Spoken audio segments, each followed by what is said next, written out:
Aquest matí s'ha produït un incendi a l'estació d'Ontinyent. Cap a les 8:30 del matí arribava el tren regional 14.411 procedent de València, ciutat on havia eixit a les 7:02. En parar a l'estació d'Ontinyent, un dels motors del tren s'ha encès a causa d'un sobreescalfament. Aleshores, han sigut desallotjats els passatgers, mentre que dues dotacions de bombers d'Ontinyent i el sergent d'Alzira s'han encarregat de l'extinció del foc, que s'ha produït de manera definitiva a les 10:10. Davant la impossibilitat d'utilitzar aquest tren, s'ha habilitat un bus per acostar els seus municipis a aquells passatgers que es dirigien a les estacions d'Agres, Cocentaina o Alcoi.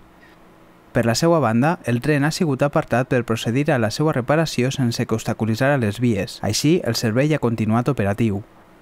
En aquest cas, el fet ha quedat en un esglai sense cap ferit ni dany material destacable, però pot fer pensar en la necessitat de comptar amb majors inversions en els trens, ja que són el més utilitzat i necessari per al bon funcionament de la línia juntament amb el traçat. Totes aquestes qüestions estarien vigents a debat després de les notícies que s'han arribat en els últims dies des del Ministeri de Foment, qui al BOE del 4 de juliol va plantejar la possibilitat de privatitzar la gestió de la línia Xàtiva-Alcoi juntament amb altres línies de l'estat espanyol.